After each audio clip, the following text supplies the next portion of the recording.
I look good. I'm smooth. All right. Fire away. All right, questions for Troy. I was gonna say, hell yeah. Troy, how would you describe the mood of the team heading into this fall camp? It's great. I mean, guys are super excited. Guys are really, I would say they're just loving life. Like everybody's out here trying to live their best life, and I quote that. But I mean, yeah. I mean, there's a lot of energy, a lot of focus. Guys are just really excited to get going. I mean, today was our first day of really getting out there and running around with the helmets on, and having the coaches out there, and it was a great energy, great tempo. Guys were out there doing their jobs. Still have room to improve. I mean, it's first day of camp, but the energy and the atmosphere you can't really change. I mean, we're doing a great job, and guys are living life, so it's positive right now, really. I think last year you called Adrian Jackson a phenomenal beast at this media day. I'm going to give you the opportunity to compliment some other true freshmen that are coming this year. Oh, man.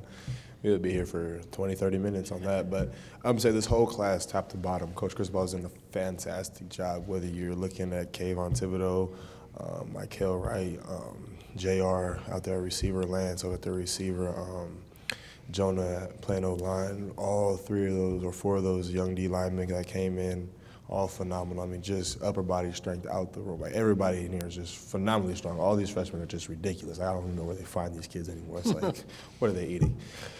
Definitely couldn't have been me, but no, just everybody, just super talented, and we're really excited to see what everybody can bring to the table because they all bring different things to the table, and we're really excited to see what they can contribute to the team this year because we did lose a lot of guys last year. We lost a couple of key players, so we're just looking for guys to step up and play in those roles and play to the best of their abilities. We're not asking for them to play outside their box or play outside their framework. We just want them to play their best game because if every 11th person does their best thing and all 11 are on the same page, and we'll have a good defense, we'll have a good offense, have good special teams, and ultimately a good team. So, I mean, just if everybody can step up and fill into those roles as young guys and stay in their playbooks, I think the nation will be really surprised on how good of a recruiting job Coach Cristobal and the rest of the coaching staff has done and bringing in great young men that we do have.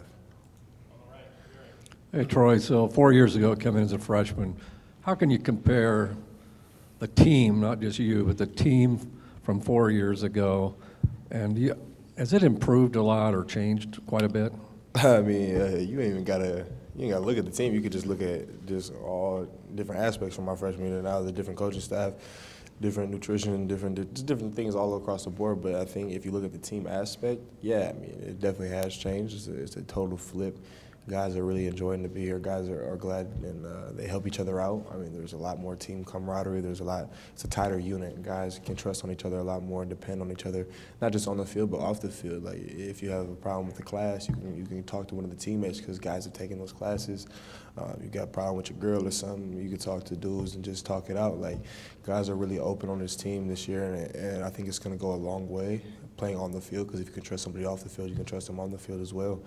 And I think just building those relationships and those bonds has done a great job. I mean, Coach Cristobal has always put team events together. Coach Phil's done a great job in the weight room, making sure guys interact and stuff like that. So I think just those interactions have helped us out a lot.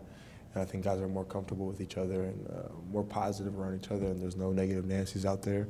And we're really just excited and looking forward to this camp and to this season. When you committed to this program, they were competing for conference championships, being voted first in the division.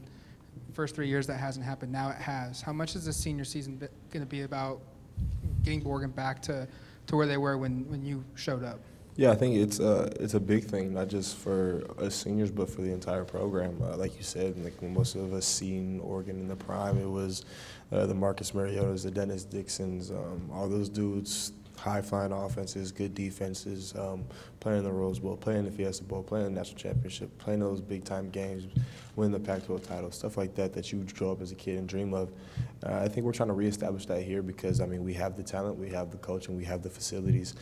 We're just trying to put all the pieces together and make sure guys utilize everything that we are given to the fullest of potential. And I think guys are doing a great job so far, and as long as we stay on the same path and do what we need to do right and do it the correct way. And as Coach Cristobal says, just abide by the culture and just everybody buys in. We'll have a really good season, I think, and we'll surprise a lot of people. But it really starts right now, and guys have to really buy in and really focus on the main goal, which is being accountable to your teammates and being accountable to yourself, because at the end of the day, if you're not accountable, everything's going to sink. So as long as the guys can stay on track and stay accountable, I think we'll have a pretty good season at the end of the year.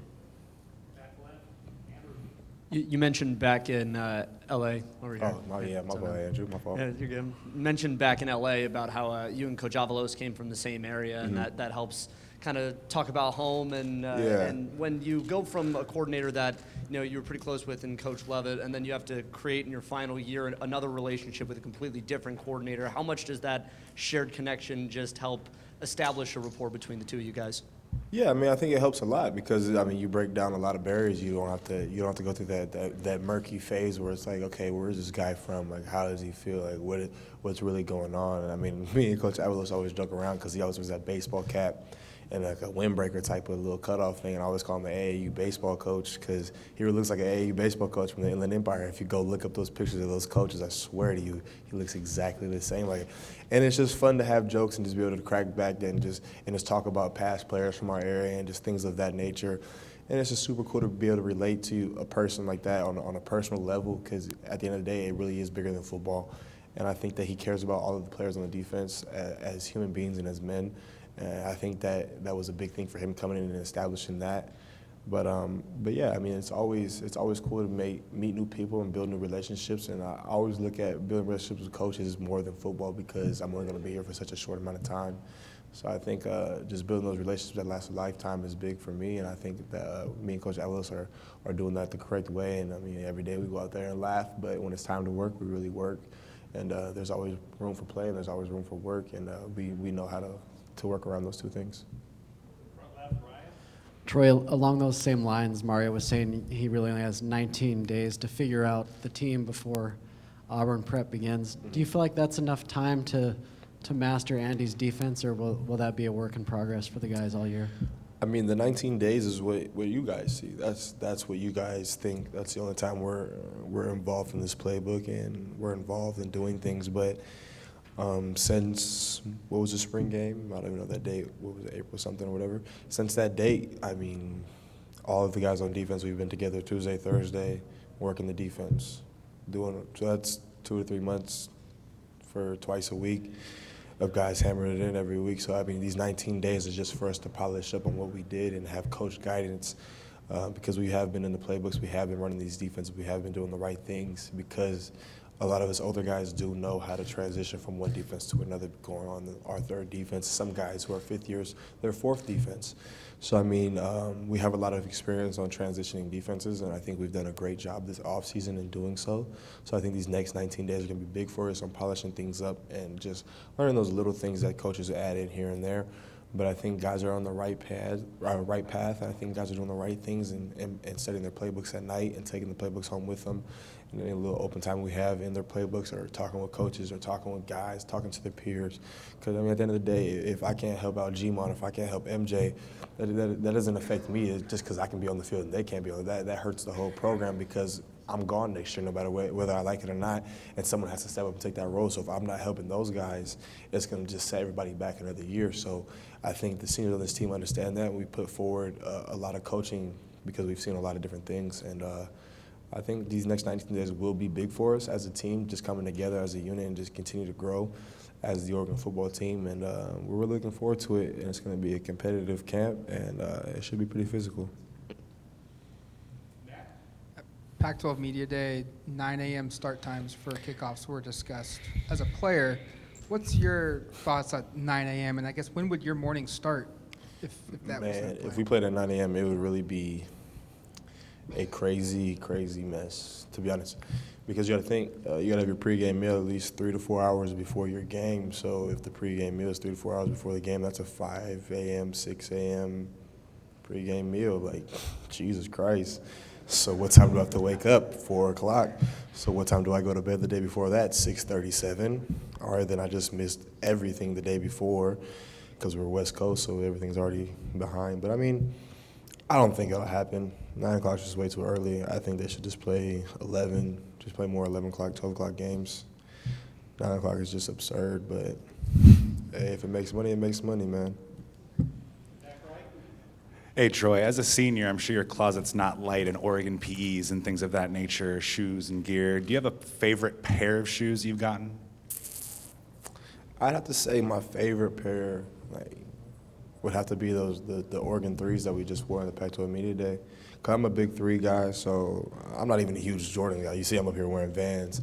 But no, I mean, if it comes to me wearing Jordans, I love 3s. And I think those green 3s are just, Tinker did a great job, him and his staff, designing those and putting those together for us. And anytime Tinker does anything for us, we're super appreciative and we're super grateful because it is a super honorable thing to have Tinker Hatfield, the man who came up with the shoe, design a shoe for us. And I think we have a couple of exclusive shoes that he's only made for us, and I think that's pretty big.